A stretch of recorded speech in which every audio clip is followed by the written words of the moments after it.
Welcome back. I'm Max Bergman, director of the Stewart Center and Europe-Russia-Eurasia program at CSIS. And I'm Maria Snegovaya, senior fellow for Russia and Eurasia. And you're listening to Russian Roulette, a podcast discussing all things Russia and Eurasia from the Center for Strategic International Studies.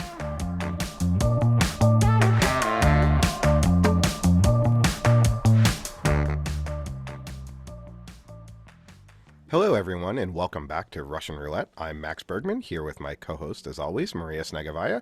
And today we're joined by rock star journalist and author Julia Ioffe. Julia's work has been published in some of the leading outlets of American journalism, and she frequently contributes to major television programs as an on-air expert.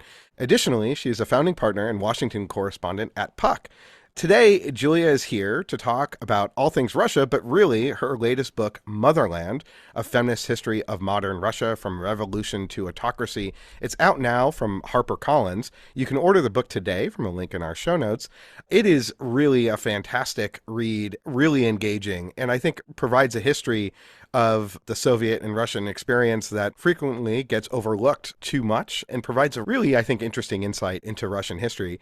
Julia, thanks so much for joining us today. Thank you for having me, Max and Maria. And thank you for correctly pronouncing my name. What's interesting is in our other sister podcast, the Europhile, where we have guests from all over Europe, the whole bit is that I can never pronounce anyone's name correctly, particularly if you're French. So, Julia Ioffe, thanks for joining us. And why don't we just start with you maybe giving us an overview of your book. Why did you write this, and what is the kind of main thrust of it? So I should say that I didn't want to write this book. The reason I wrote it is because my agent, the legendary Gail Ross, having known me for a long time and knowing that my mother is a doctor, her mother was a doctor, her mother was a doctor, that, one grandmother was a cardiologist, the other was a chemical engineer. Two of my great-grandmothers were doctors. One was a PhD in chemistry and ran her own lab in Moscow in the 1930s. My agent kept saying, you have these extraordinary women in your family, you should write a book about them. And I kept saying, there's really nothing extraordinary about them. There were millions and millions of Soviet women just like them. When I lived in Russia, and I think Maria has a similar experience, we knew people who were actually quite famous, who made Soviet history, who went out onto, Red Square in 1968 to protest the Soviet invasion of Prague, who, were best friends with the Solzhenitsyns. My family was not that. They were just regular kind of middle class, Soviet middle class people. And I couldn't understand what a book about them would be about. And we went back and forth until I kind of realized that what is ordinary for me and for people of my generation from the former Soviet Union is pretty extraordinary for a Western and specifically an American audience. When my great-grandmothers were doctors and scientists, their American peers weren't getting much education past high school, if that. They weren't allowed to do much without their husband's permission. They got their husband's name when they got married. All my great-grandmothers kept their maiden names, and that was also standard practice. So the book became about, on one hand, trying to answer the question, how did the extraordinary become the ordinary in this part of the world? And also for me personally, this book was a long time in the making, and I got the book contract in early 2018, which, if you remember, was around the height of the Russian election interference storyline. And all I was doing was writing about and talking about on TV, on the radio, etc. What does Vladimir Putin want? What is Vladimir Putin going to do? Who is this person vis-a-vis Vladimir Putin? And I was just so tired of Vladimir Putin. And I wanted to see if I could write a book that was not at all about him. And as I started writing this book, I realized, well, let's see if I can write a book that's about the last 150 years of Soviet and Russian history, because you have to go all the way back to explain the kind of the history of these ideas and how they became practiced in the Soviet Union to create women like my foremothers. And I said, okay, well, what if we write a book that's not only not about Putin, but not about Lenin, not about Stalin, not about Khrushchev, not about Brezhnev, not about Gorbachev, not about any of these men? Let me see if I can just try to mention them as little as possible. And that became my own little challenge to myself, which meant that it was essentially an exercise and because I was like, well, writing about 150 years of Russian history isn't challenge enough. Let me just up the difficulty level for myself for no reason. Um, let's see if I can retell the last 150 years of Soviet and Russian history exclusively through the eyes of Soviet and Russian women. And that's why it took so damn long. Yeah. Oh, well, I really empathize. Actually, we have the same book agent, Gail Ross, and I'm engaged in a book project too, which hopefully is doesn't take me as long as it took you. It's supposed to be out next year. We'll see. But maybe we could go back to the beginning, in the big transition that happens from Tsarist Russia to the Soviet period, where obviously, everyone knows there's this big revolution that happens in 1917, but that also creates a revolution in gender roles and the role of women. And maybe you could start there and sort of talk about how much of a change was this and how revolutionary was it, at least when it came to the lives of women during the Soviet period, especially in the early period. It was both massively revolutionary and not revolutionary at all. On one side of the ledger, we have the fact that in one fell swoop, starting in 1918, the Soviet Union gave women the right to no fault civil divorce, allowed them to keep their names when they got married, got rid of the old Tsarist laws that said that a woman had to have her husband's permission to travel to work, to basically do anything. It gave women the right to a free higher education.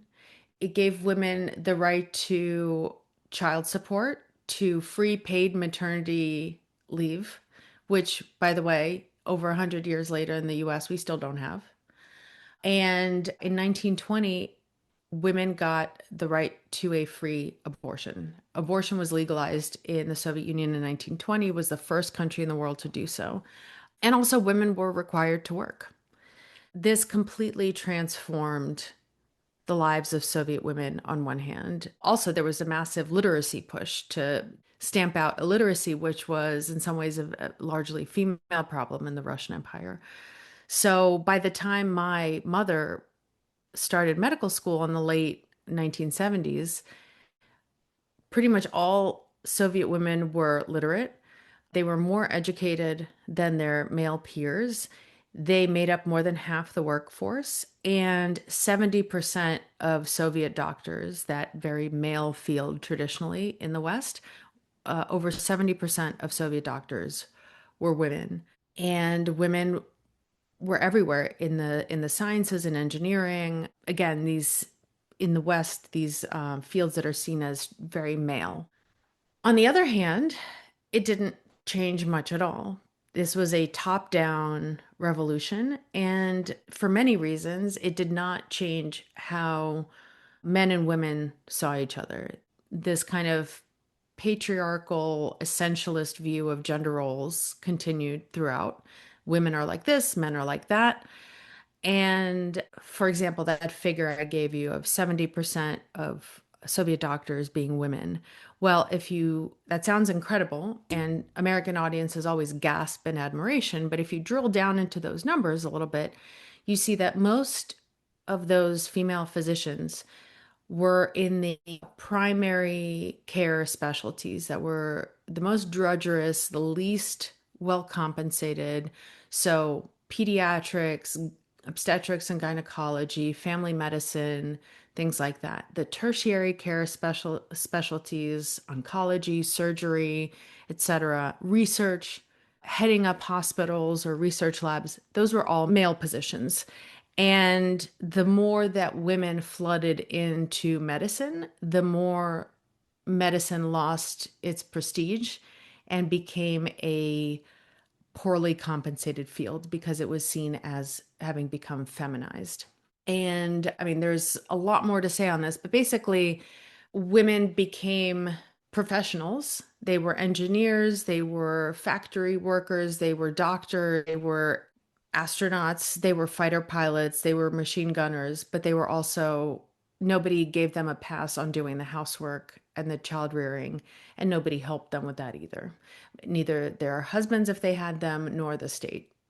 Thank you so much, Julia. And one of the great parts of your book is that you go around talking about the women through which you sort of tell, through whose biographies and stories you tell the a story of the Soviet Union and Russia, including wives of the leaders like Nadezhda Krupskaya, Nina Khrushcheva, Victoria Brezhneva, Lyudmila Putina, but also your own personal family stories. Could you tell us a little bit about how you went about choosing those female characters in your book?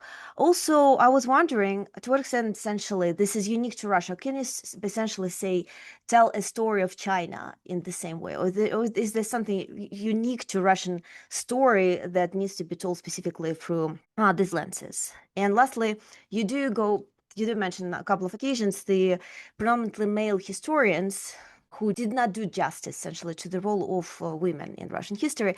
Perhaps you can comment on essentially how you correct that injustice. So, starting with the first question, I wasn't sure how to go about when I started on this book project. I wasn't sure how to tell this story.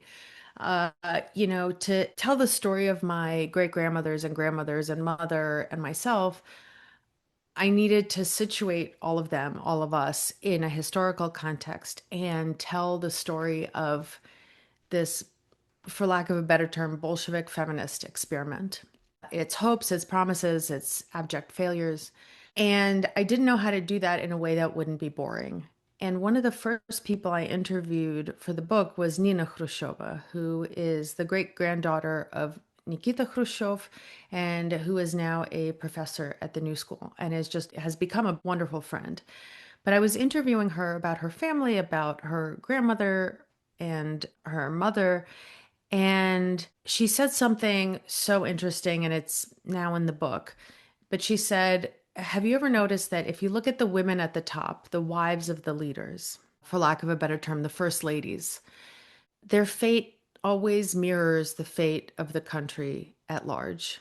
And it was this kind of light bulb moment for me where I thought, oh, that's how I'm going to do it. That's how I'm going to tell the story of the larger historical context and do it in a way without centering Stalin, without centering Lenin, without centering Putin. I'm going to tell the story of the broader historical context through the women at the top. Nadezhda Krupskaya, Lenin's wife, and then also his women comrades in arms. Alexandra Kollontai, Inessa Armand, Stalin's second wife, Nadezhda Alliluyeva, Khrushchev's wife, Nina Petrovna Khrushcheva, et cetera, and use them and their story to tell the story of what was happening in the country at large. And that would be kind of one narrative track. And then kind of down here would be the narrative track about the women in my family who were kind of just everyday people and kind of interweave them. So that's how I picked. Then there were certain people that didn't quite traditionally fit that narrative. So Stalin's second wife, Nadezhda Alliluyeva, died in 1932. Stalin, as we know, ruled for another 21 years after that. So how was I going to tell that story after him? Well, one of the people I stumbled on in my research was his only daughter, Svetlana, who is not a first lady, but he almost treated her as one. He called her his хозяюшка, his little mistress of the house. And the way he treated her, the way her fate was reflective in my mind's eye of Russia, of how Soviet society, Russian society would kind of shuttle from one extreme to the other. We hate the system, we hate the Soviet system. The West is incredible, the West is perfect. We love everything about the West. Okay, we're going all the way that way. Oh God, the West is deeply disappointing. They have no soul. They're so greedy. They're so terrible.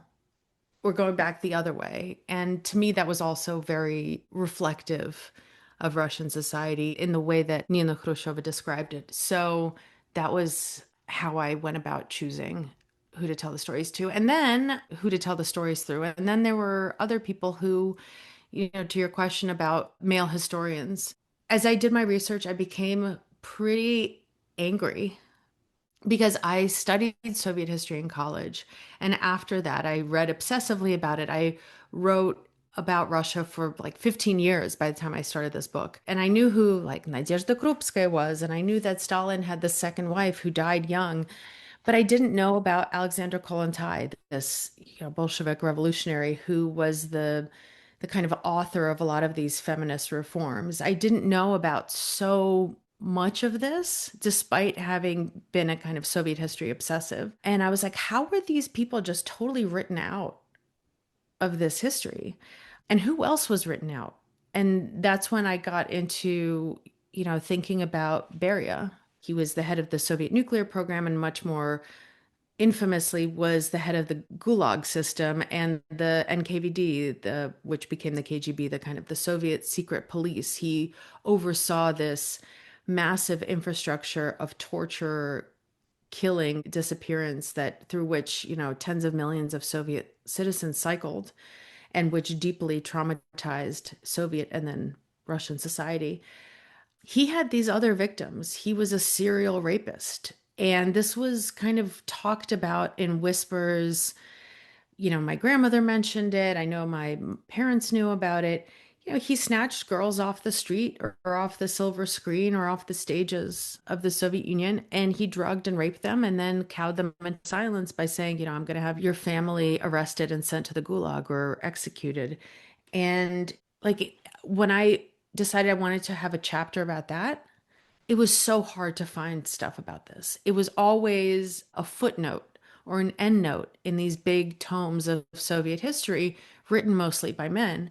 And the way they treated this was like, well, he said, she said, or it's this kind of salacious stuff that we don't want to kind of even touch because it's so dirty and undignified and because it's sex, as opposed to this is yet another way in which the men at the top terrorized the population into silence and submission.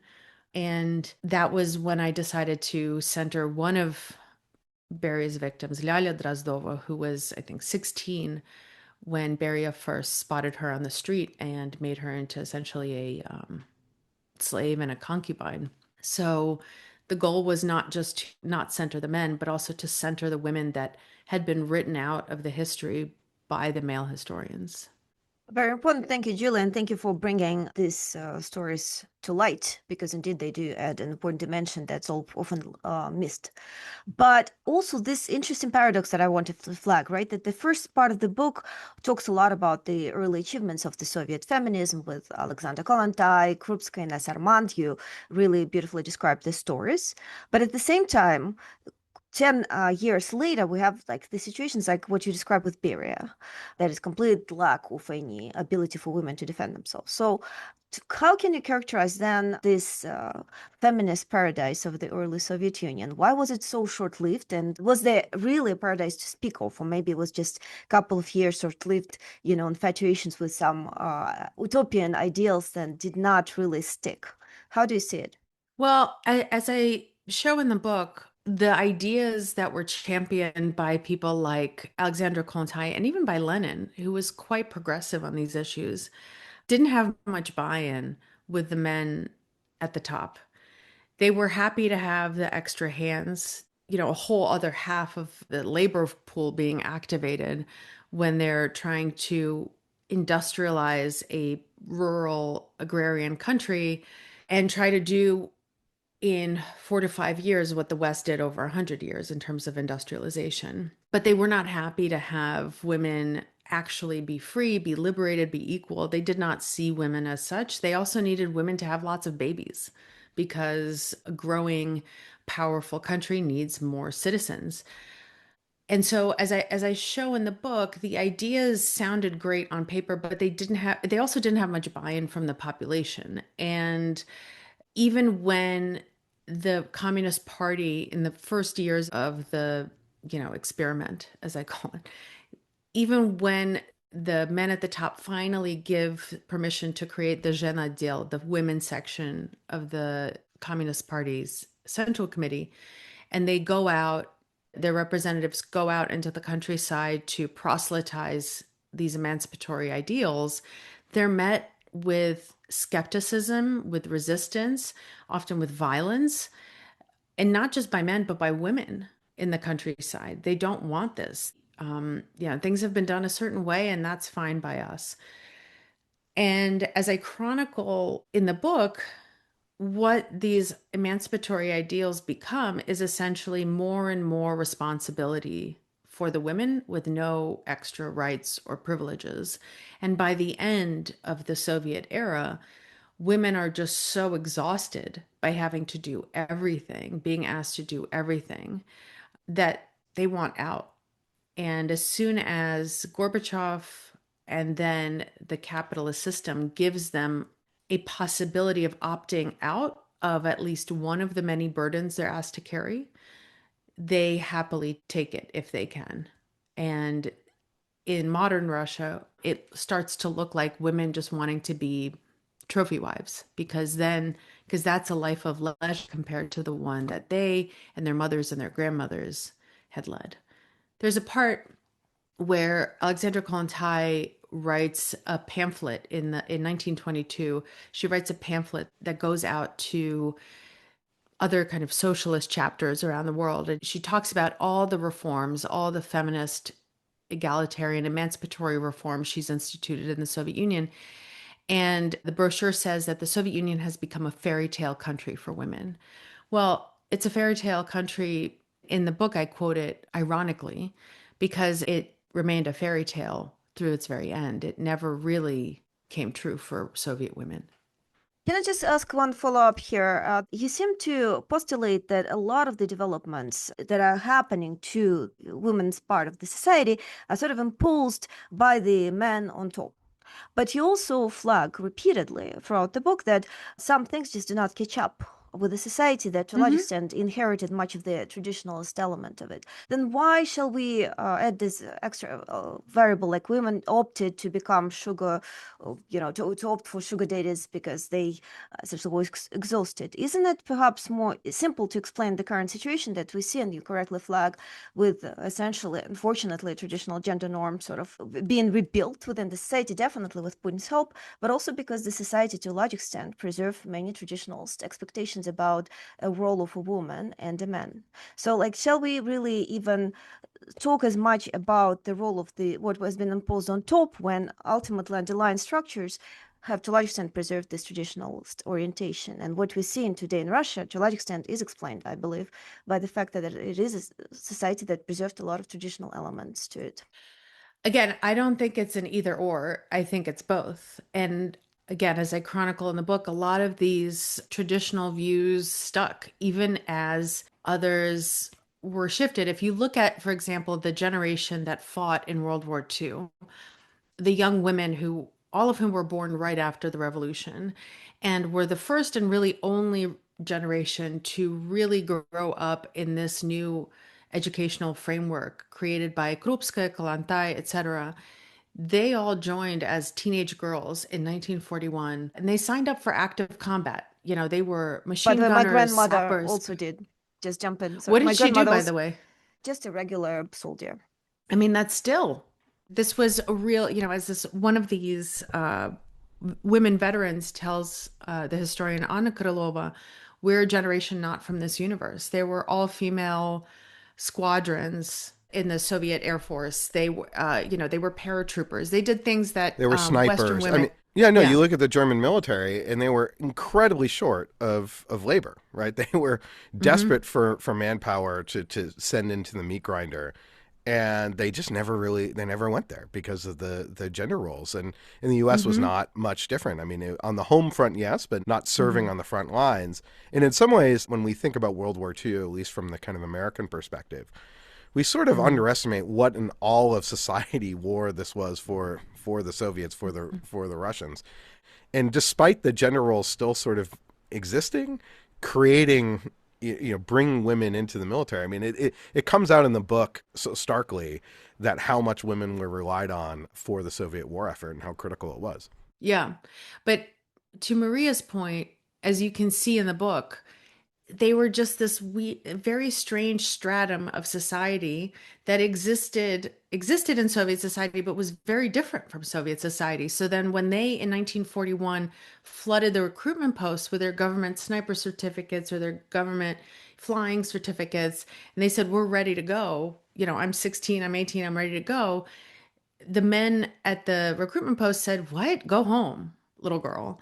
But also, when they came home from war as decorated veterans, women, other Soviet women, their compatriots, said they were sluts. They did not, they did not respect their roles. But at the same time, this thing was created, like it was a government run by men, and it was a totalitarian society run by men. So they created things like the 1944 Family Code that created the legal and social category of the single mother.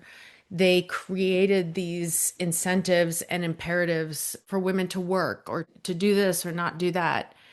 And that exists at the same time as society is both changing and not changing. For me, those young women and girls who fought in World War II are, and this is also why I tell their story, is to your exact point, Maria, that on one hand, there were the directives coming from the top, mostly created by men, to say, hey, do this, do this, do this. And then there was society below them dragging its feet. And so these girls go and sign up and, they're heroes. But neither the men or the women back home who are not with them in the trenches don't accept them because that's not what women do. These girls think, yeah, that's they it's interesting when you look at their memoirs, they're not they don't see themselves as doing something male. They're not like, "Oh, I'm a girl doing a boy's job." They're like, "I'm just doing me and I have these secret talents as a person, as a woman, whatever." But they're the only ones who believe that. Neither the men nor the women at home accept this when they come home. You beautifully flag this contradiction. I think I just want to flag to our audiences. It comes across not just in when it comes to gender relations, right? The imposed modernization forced by totalitarian state on the society and underlying traditional structures that consistently clash. And then after the end of the Soviet system, I think we see that a lot of traditionalist leanings re-emerging because Mm-hmm. ultimately it's the Mm-hmm. societal underlying structure. I want to Mm-hmm. pivot to talk about Putin in a second because I want to. I think one of the more fascinating parts of the book is the discussion of abortion during the Soviet period in particular.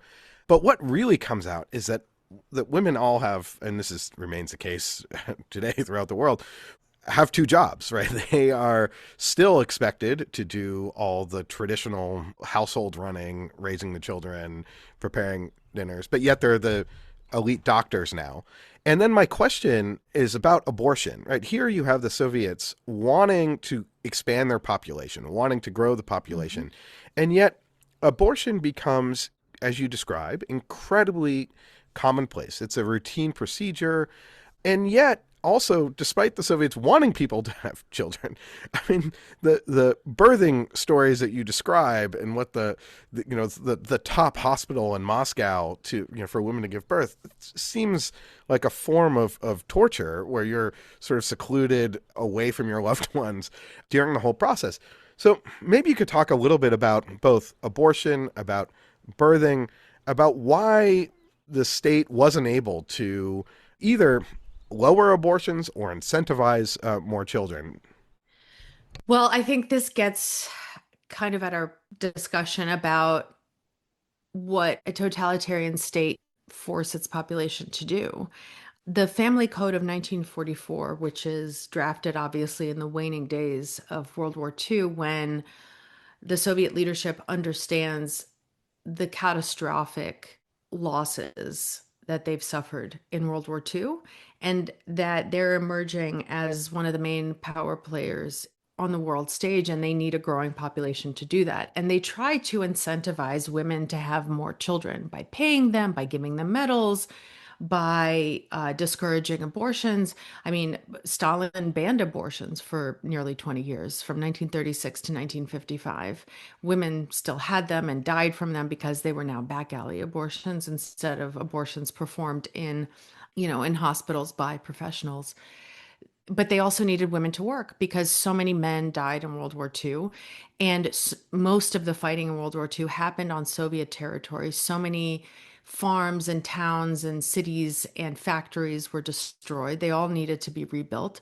So the leadership needed women to have babies and rebuild factories at the same time.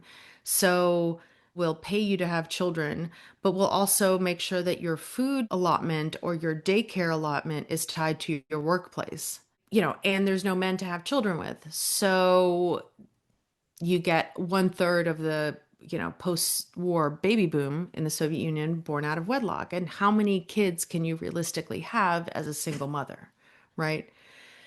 At the same time, women will figure out a way to not have more kids than they can realistically handle.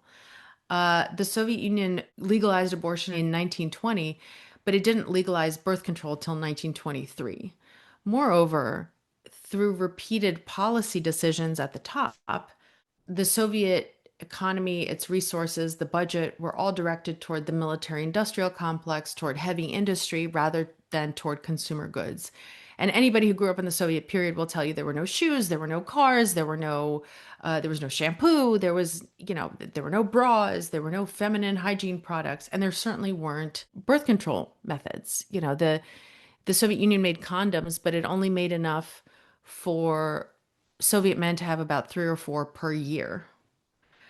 And they were thick and unlubricated, so even if you got 50 of them, men didn't want to use them. Soviet made IUDs, regularly perforated uteruses. The Soviet made oral contraceptive had so many side effects that Soviet gynecologists tried not to prescribe it. The Soviet Union made diaphragms, but they were metal. So inevitably, the only reliable form of birth control that women had was abortion. And these were not medication abortions, these were DNC abortions. When I interviewed my mother about them, she said, well, I was lucky. I had a hookup, so I had anesthesia for mine. So these were incredibly bloody, painful procedures. But as my mom said to me, she said, if you didn't want to have 8 kids, you had eight abortions. There was just no way around it. There was no other form, no other foolproof form of family planning. And so kind of the last generation of Soviet women, they had anywhere on average from 3 to 12 abortions during their reproductive years because that was just not a priority. The Soviet leadership didn't want to prioritize making contraception because, again, they wanted women to have kids. So, again, this is the tension between policy and culture, right? Culture eats policy for breakfast.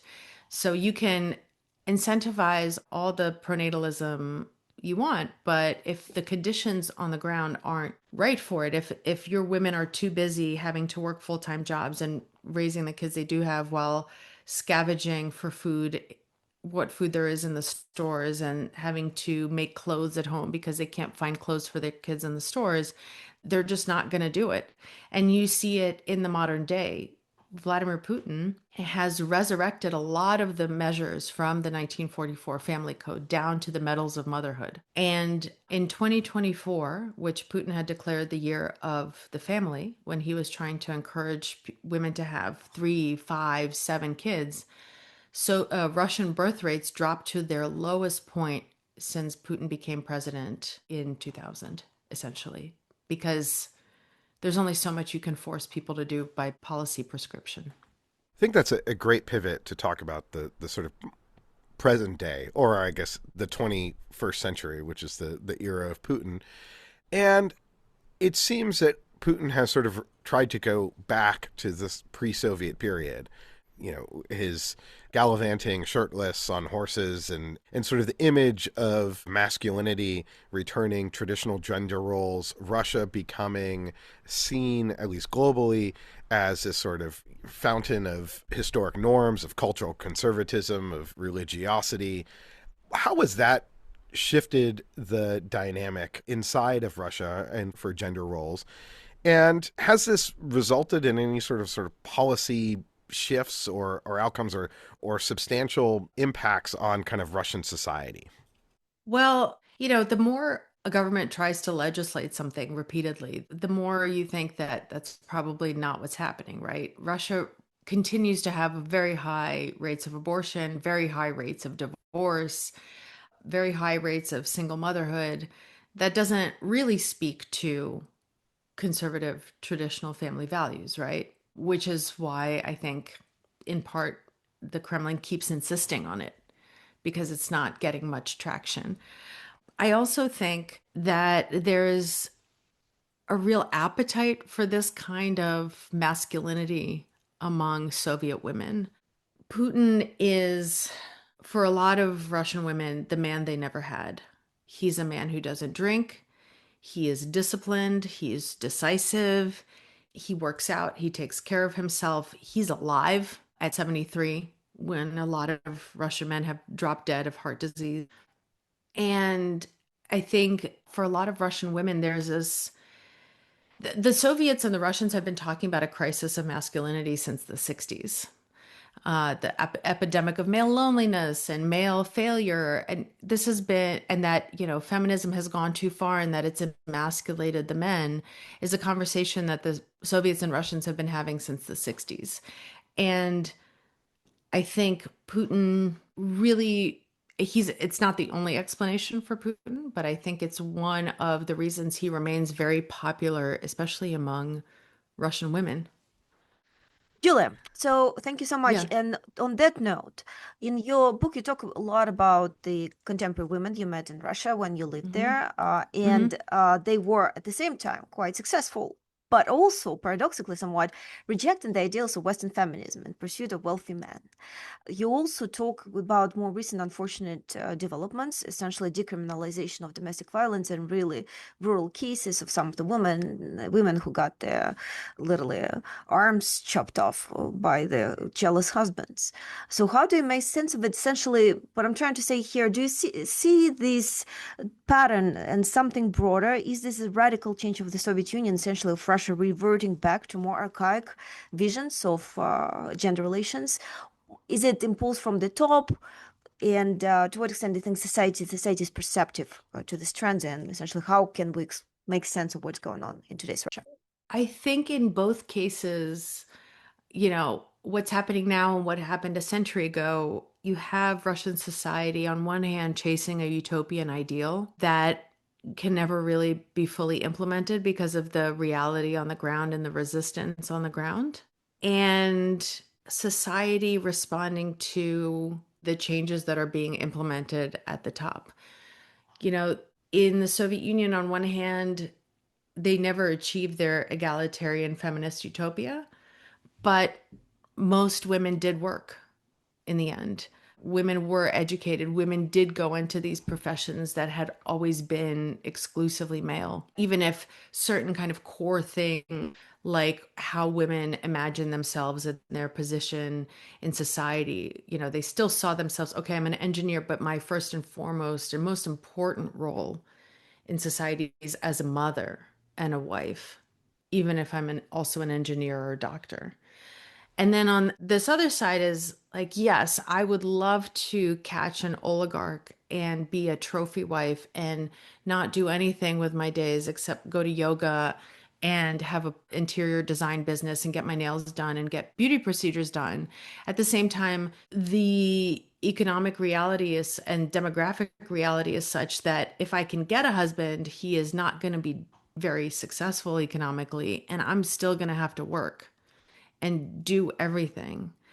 And even though the government is telling me to have lots and lots of kids, there's no way in hell that I can afford to do that. And so I'm still going to get abortions. I'm still going to use contraception, which now is much more widely available and much more sophisticated to control this because I can't have 5 kids when Vice is in and out of work and an alcoholic and beats me.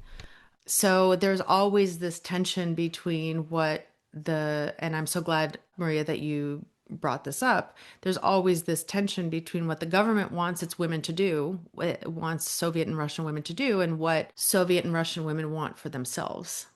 And there's always a kind of quiet resistance. And that I think we know generally from Russian culture is how Russia rolls, is, this quiet resistance, quiet skirting of the laws, doing the bare minimum, or just avoiding the system as much as possible, do things your own way. I want to maybe turn to the current war and how that's impacting women. Early on in the war, Maria and I had kind of a difference of perspective. I think Maria's turned out to be much more correct, where I was like, all these wives are losing their husbands. The average age of the people being sent to the war, mothers are losing their husbands and children are losing their fathers. And Maria's response was, the women are losing their drunk, abusive husband who hasn't really provided for them, and they're getting all this money from the state. And so actually this is sort of working out quite well. I'm curious how you see the war impacting life at the home front.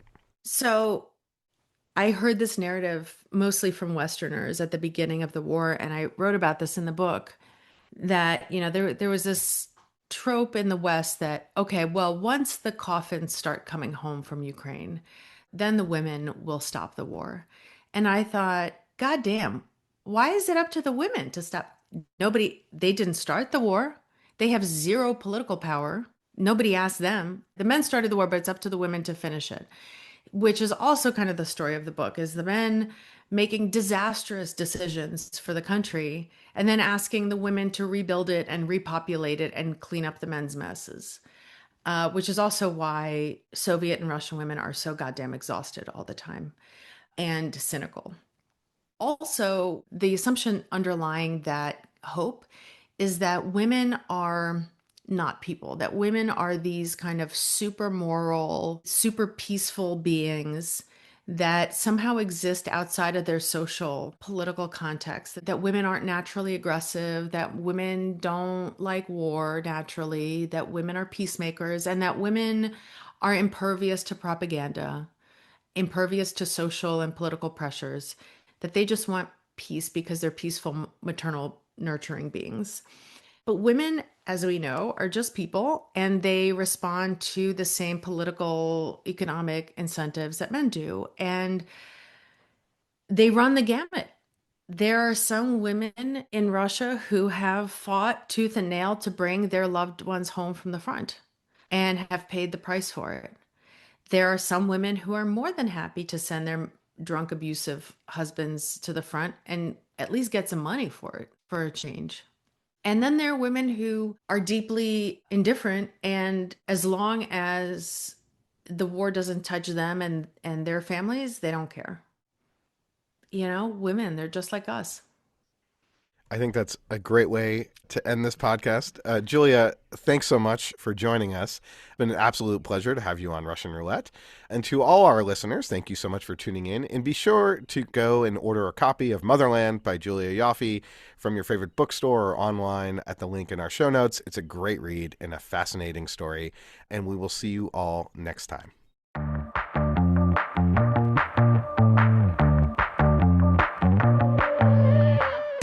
You've been listening to Russian Roulette.